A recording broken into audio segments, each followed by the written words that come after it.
శుక్లాంబరధరం విష్ణుం శశివర్ణం చతుర్భుజం ప్రసన్నవదనం ధ్యాయేత్ సర్వవిఘ్నోపశాంతయే. శ్రీ గురు చరిత్ర అధ్యాయము 16. శ్రీ గణేశాయ నమః. శ్రీ సరస్వత్యై నమః. శ్రీ గురుభ్యో నమః. ప్రస్తావన: అద్వితీయమైన భగవంతుడు సృష్టాదిలోని అనేక మగతునుగాక అని సంకల్పించి తన వినోదార్థము ఈ అనంత సృష్టిజాలాన్ని రచిస్తారు. అయినా సకల కళ్యాణ గుణనిధి అయిన పరమాత్మ యొక్క ఇట్టి సంకల్పం కూడా జీవులందరికీ ఒక విధంగా శ్రేయస్కరమే. ప్రళయానికి పూర్వము సర్వజీవులు ఎటువంటి సంస్కారాలను కర్మఫలాన్ని చేకూర్చుకున్నాయో వాటి నుంచి తిరిగి ఆ జీవులు సుఖదుఖాది అనుభవముల ద్వారా శుద్ధమవ్వటానికి ఈ సృష్టి రచన ఒక చక్కని అవకాశము. కానీ అజ్ఞానబద్ధులైన ఆ జీవులు పూర్వకర్మ ఫలానుభవము పూర్తయ్యే లోపల ద్వంద్వాల ప్రభావం చేత మరలా కర్మ సంచయాన్ని పెంచుకుంటాయి. వారిపై కృప వలన ఆ పరమాత్మ శ్రీ దత్తస్వామిగా అవతరించి శ్రీపాదస్వామి, శ్రీ నృసింహ సరస్వతి స్వామి వంటి సద్గురువుల రూపాలలోని జీవులను ధరిస్తాడు. కనుకనే సద్గురు సేవ మోక్షానికి మొదటి చివరి మెట్టు కూడా. సద్గురువు త్రిమూర్త్యాత్మికుడు, పరబ్రహ్మము కూడా. ఈ విశ్వమంతా ఆయన రూపమే. గురుభావంతోని దేనిని అచంచలమైన దీక్షతోని సేవించిన మానవుడు గమ్యాన్ని చేరవచ్చు. కానీ సామాన్యులకు ఏ వస్తువునైనా వ్యక్తినైనా పరిపూర్ణమైన గురుభావంతో సేవించడానికి తగిన సంస్కార బలము ఉండదనియు ఈ అధ్యాయంలోని గురు పరాముఖులైన విప్రుని వృత్తాంతము తెలుపుతుంది. సర్వము కల్విందము బ్రహ్మ, ఇదంతా బ్రహ్మ అని శృతులు చెప్పిన అలాంటి భావంతోని ప్రాణులు వస్తువులతోనూ వ్యవహరించడము పామరుల వలన కాదు. కనుకనే సద్గురువుల రూపంలోని శ్రీ దత్తాత్రేయుడే అవతరించి తన మహిమతోని వారి భక్తి విశ్వాసాలను చూడగొని వారిని ఉద్ధరిస్తాడు. వివేకం లేని భక్తులకు గురువు పట్ల కూడా స్థిరమైన భక్తి విశ్వాసాలు ఉండవు. అందుకే ఎక్కువ మంది ఆత్మజ్ఞానాన్ని పొందలేరు. మనుష్యానాం సహస్రేషు కశ్చిద్యతతి సిద్ధయే. జ్ఞాన సిద్ధికై యత్నించేవాడు 1000కి 1 ఉంటారనియు అట్టి వారిలోని కూడా లక్ష్యాన్ని సాధించేవారే కొద్ది మందిలో ఉంటారనియు భగవద్గీత చెబుతుంది.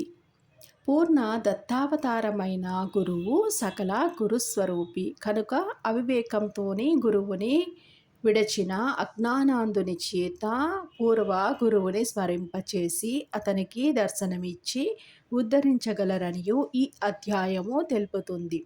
శ్రీ సాయి చరిత్రలోని ఇలాంటి లీలలెన్నో చూడవచ్చు. పూర్ణుడైన నిజమైన సద్గురుడు నమ్రతతోని శాస్త్ర ప్రతిష్టను కాపాడుతాడు.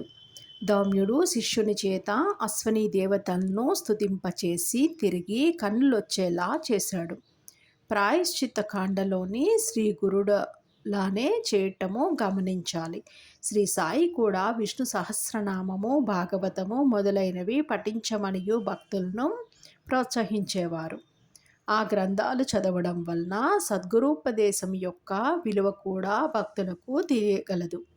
గురుమహిమను సేవను వివరించే ఈ అధ్యాయము గురు చరిత్రలోనే ముఖ్యమైనది. కథారంభము: నామధారకుడు సిద్ధయోగికి నమస్కరించి, మహాత్మా, అప్పుడు శ్రీ గురుని ఆజ్ఞను అనుసరించి తీర్థయాత్రలకు వెళ్ళిన శిష్యులెవరు, అటుపై ఏమి జరిగింది అని అడిగాడు.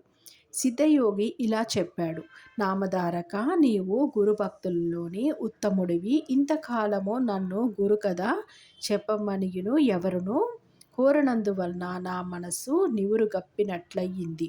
నీవిప్పుడు ఆయన గురించి ఇంతగా ఆసక్తితోని అడుగుతూ ఉంటే నీకు చెబుతూ ఉండడం వలన ఆయన కథలు గుర్తు తెచ్చుకున్న కొద్దీ నా మనస్సు మేల్కొన్నట్లవుతున్నది.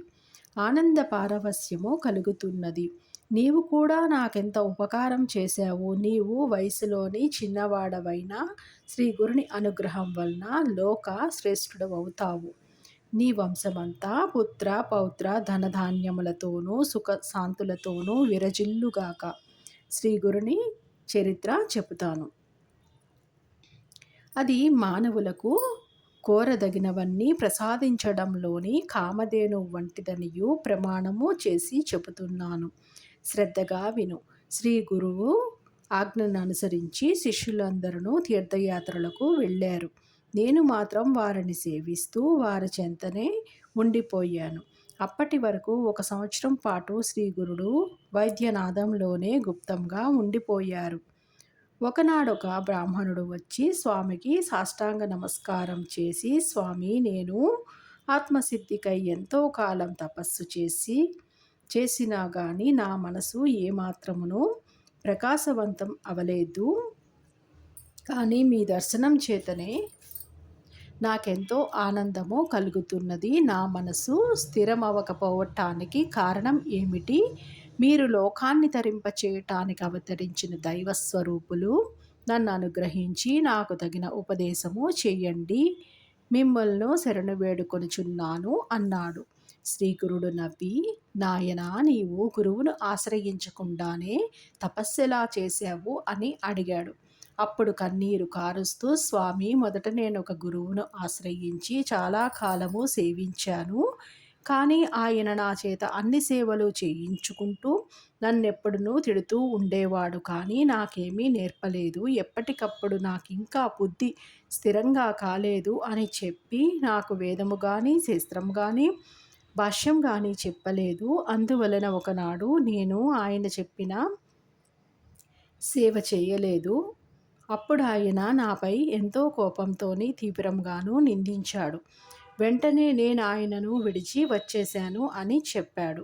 శ్రీ గురుడు ముక్కు మీద వేలు వేసుకొని, అయ్యో బ్రాహ్మణుడా, ఎంత పని చేశావో! నీవు చేసిన పని ఆత్మహత్య అంతటి మహాపాపము. నిజానికి నీవే నీలోని దుర్గుణాలను తెలుసుకోలేక గురువును నిందిస్తున్నావు. నీకింకా మనసు నిశ్చలమిలా అవుతుంది. దొరికిన కామధేను వంటి గురువుని విడిచి నీవెక్కడికి పరిగెడితే మాత్రము నీకు జ్ఞానమిలా లభిస్తుంది?